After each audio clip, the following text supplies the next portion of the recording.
Salut les amis, After Zap image numéro 629, on revient directement sur la victoire de l'Olympique Lyonnais qui s'est imposé 1-0 face à la Juventus hier. Bon résultat forcément pour l'OL, victoire et en plus de ça sans encaisser de but. Le buteur c'est Lucas Touzard en première période d'ailleurs, vraiment une super première période de la part des Lyonnais qui ont beaucoup dominé la Juventus sur la première période. Après, comme on pouvait s'y attendre, la seconde mi-temps a été plus compliquée. La Juventus a eu une réaction d'orgueil, même si on va pas se mentir, hier la Juve a été plutôt décevante et vraiment en manque d'inspiration. Ils ont quasiment pas une occasion du match. Les Turinois, petite photo assez sympa du milieu de terrain lyonnais hier qu'on a vu. Déjà, il faut se dire, du côté de Lyon, tout le monde a fait un très très bon match, mais à noter vraiment les performances très très intéressantes d'Oussem Aouar qui là a retrouvé un très très bon niveau. On l'a vu depuis quelques mois faire des bons matchs et puis une semaine plus tard être un petit peu moins bien. Hier, on a vu un grand Aouar tout simplement hier, et puis c'était la même chose pour Bruno Guimaraes, joueur qui est arrivé il y a même pas 3 semaines, un mois du côté de Lyon. Il a fait une grosse prestation lui aussi hier. Ensuite du côté de Cristiano Ronaldo, bien c'est quand même une fin de série pour lui qui avait marqué depuis le début de l'année 2020 à tous les matchs. C'est une fin de série après 2 mois où il a marqué à tous les matchs. Ça s'est arrêté hier pour Ronaldo, qui n'a pas forcément eu beaucoup d'opportunités hier, si ce n'est peut-être ce centre-tir en tout début de match. Il a eu aussi un coup franc qui a été tiré dans le mur, mais sinon il n'a pas été trop influent dans le jeu turinois. Mais voilà, après Ronaldo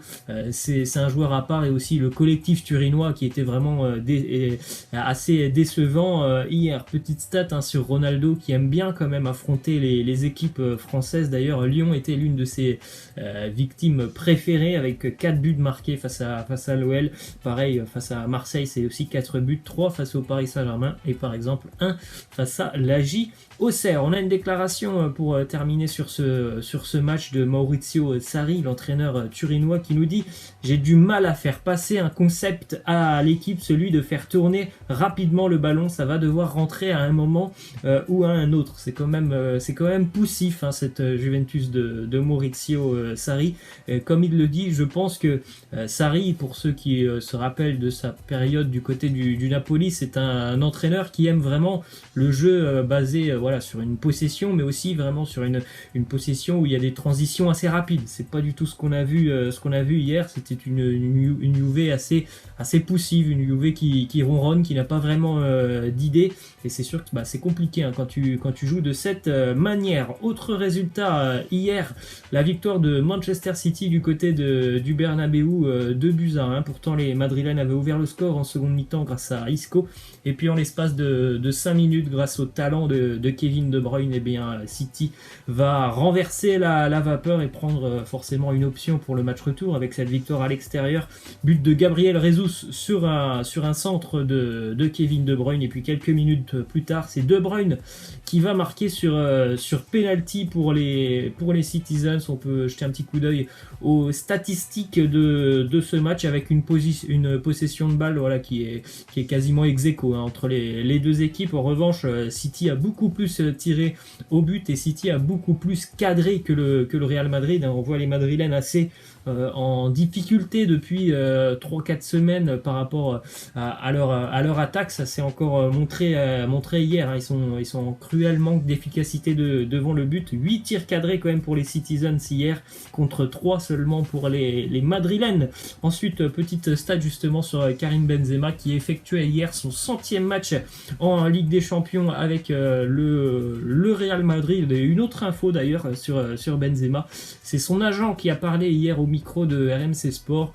Une bonne nouvelle quand même pour les supporters madrilènes. Benzema va continuer l'aventure avec le club madrilène jusqu'en 2022. On continue avec 2 petites infos de 2 joueurs français du côté de Manchester City. Déjà une mauvaise nouvelle pour Aymeric Laporte. Il est sorti sur blessure, une rechute pour Laporte. Pour le moment, on n'a pas trop d'infos sur cette blessure, mais c'est toujours encore une fois bien évidemment inquiétant de voir des joueurs français sortir régulièrement sur blessure, hein, déjà depuis quelques semaines. Ensuite, autre info qui concerne Benjamin Mendy, lui sera suspendu pour le match retour à cause d'un trop grand nombre de cartons jaunes reçus. Ensuite, on continue avec une petite statistique pour l'homme qui a renversé cette situation hier, hein, Kevin De Bruyne. En l'espace de 5 minutes, il a donc délivré une passe décisive à Gabriel Jesus et puis marqué sur penalty. On a une petite info aussi, hein, sur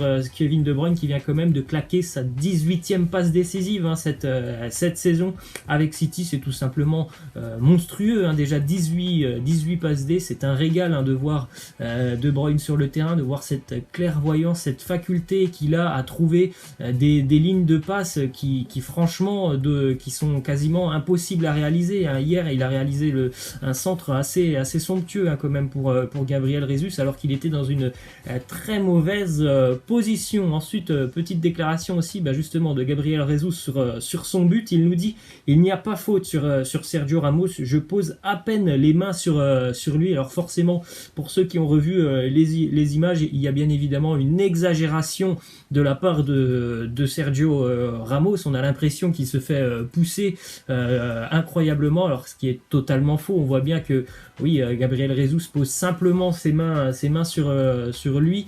Après, nous on n'est pas non plus dans le feu de l'action. Peut-être que sur les ralentis on ne peut pas voir, mais il y a peut-être quand même une petite impulsion de la part de Gabriel Jesus. Après, forcément, Sergio Ramos en a rajouté des tonnes. Ensuite, info sur les Citizens, qui sont d'ailleurs la seule équipe anglaise à s'être imposée sur ces huitièmes de finale aller de Ligue des Champions. La une du quotidien Marca qui titre pour le Real Madrid l'effondrement, 8 minutes fatidiques, hein, pour les Madrilènes en fin de match.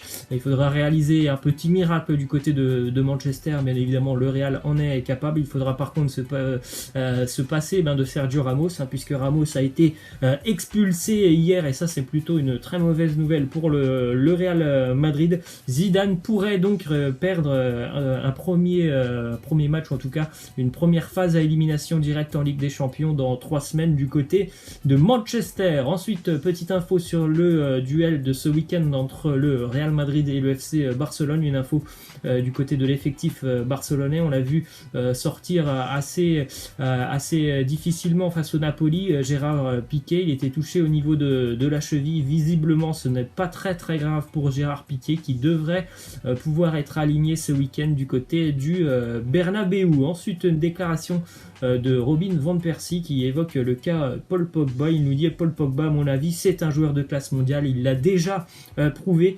Il a tout pour lui, mais après ces quelques années au plus haut niveau, je pense que Paul doit savoir maintenant quelle est la meilleure position pour lui sur le terrain. Est-ce que c'est un 6? Est-ce que c'est peut-être un 8? Est-ce que c'est peut-être un 10? On ne sait pas trop où on doit le placer sur le terrain, mais lui doit le savoir, et il faut qu'il se concentre uniquement sur ce poste. Oui, je pense qu'il a totalement raison. C'est un joueur, Pogba, qu'on trimballe un petit peu partout au milieu de terrain. Peut-être que ce serait mieux pour lui de se fixer à un poste précis. On enchaîne avec cette info qui concerne Pierre-Emerick Aubameyang, qui est actuellement en train de négocier avec les dirigeants des Gunners pour une prolongation de contrat.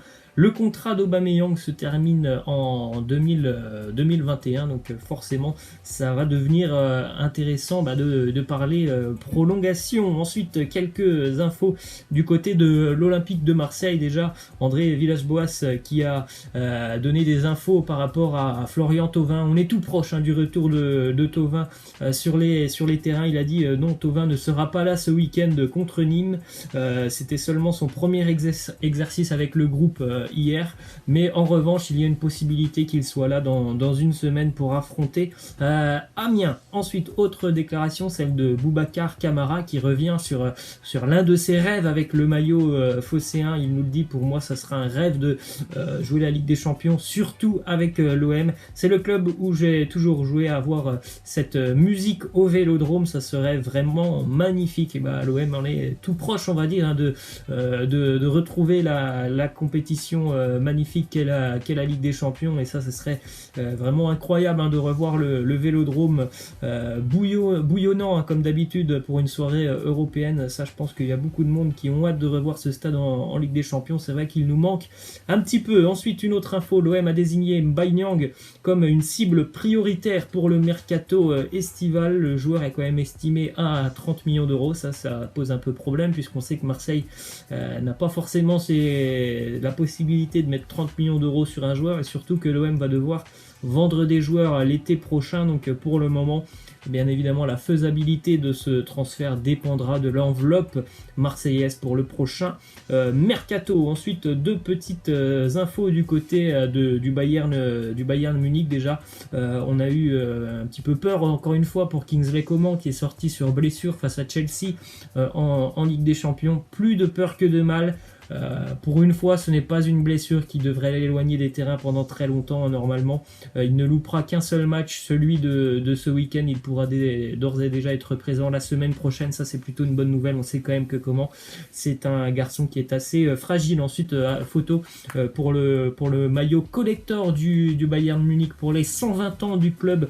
Regardez ce maillot assez vintage. Alors, je ne sais pas si vous allez voir sur la photo, mais il y a bien le logo du Bayern qui est présent, avec aussi le sponsor, mais par contre ils sont en blanc sur fond blanc, donc c'est peut-être pour ça que vous ne les voyez pas. On termine les amis avec cette info qui concerne le championnat de Serie A. 5 rencontres se dérouleront à huis clos ce week-end en raison du coronavirus.